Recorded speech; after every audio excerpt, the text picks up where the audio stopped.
will move against non-Lagosians in 2027 election, Major General Olaruwaju. The former Minister of Communications, Major General Olaruwaju, has announced plans to ensure that non-Lagosians are excluded from elected offices in the upcoming 2027 elections.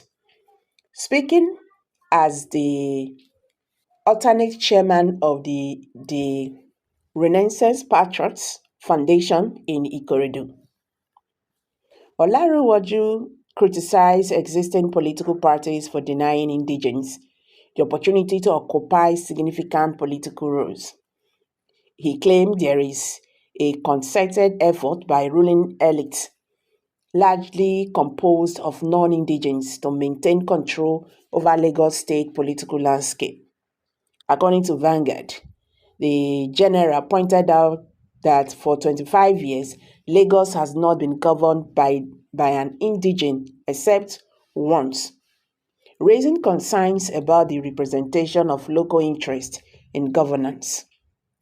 The political parties have constantly favored non-indigents for key positions, ignoring the rights and interests of the indigenous population, Olaruwaju stated. He called for unity among indigents across various political parties to contest for positions from governorship to local council roles and to reject political manipulation. He emphasized the need for indigents to reclaim their political rights, arguing that the current situation perpetuates inadequacy and marginalization.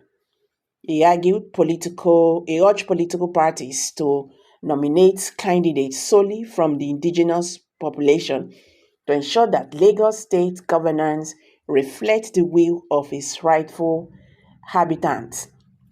This advocacy for indigenous representation is part of a broader effort to address historical injustice in the state political system. Meanwhile, Nigerians who have reacted to this, saying he is talking about President Bola Ahmed Tinubu and co., who are not actually from Lagos. Are you sure of yourself still alive above 2027?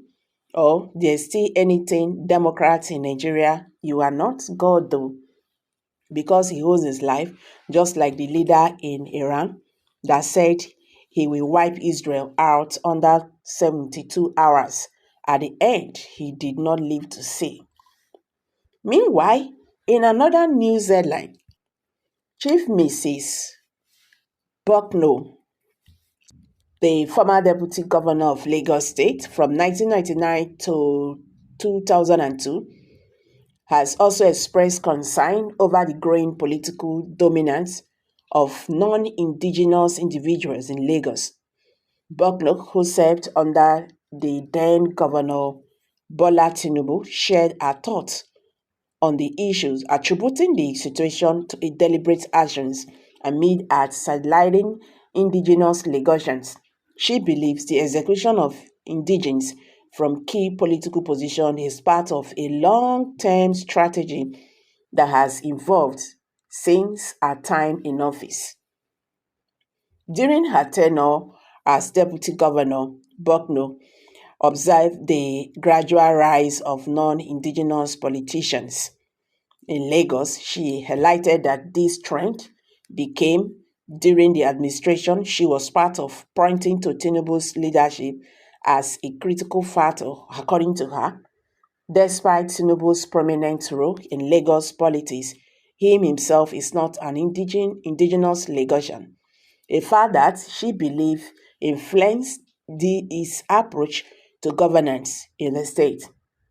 She suggested that Tinubu's actions during his time as governor were aimed at surrounding himself with loyalists, many of whom were not from Lagos.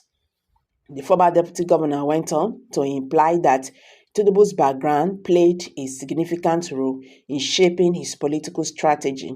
She asserted that Tinubu, aware of his non-indigenous status, he worked to promote other non-Lagosians into positions of power. And this, according to Bucknell, was a way of him to secure support and control over the political landscape of the state. By elevating non-indigenous politicians, she believed Tinubu ensured that his influence would remain unchallenged politically by indigenous Lagosians who might have resisted his policies. The controversy surrounding the political representation of indigenous Lagosians has continued to stir debates in the state. Many Lagosians feel that their rights and opportunities are being eroded by individuals who do not have deep-rooted ties to the area.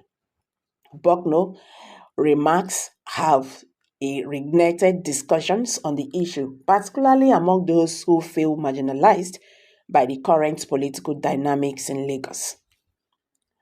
Her comments reflect a growing sentiment among some indigenous Lagosians who feel excluded from key leadership roles in their state. As Lagos remains Nigeria's economic hub, the struggle for political control has intensified, with both indigenous and non-indigenous vying for influence.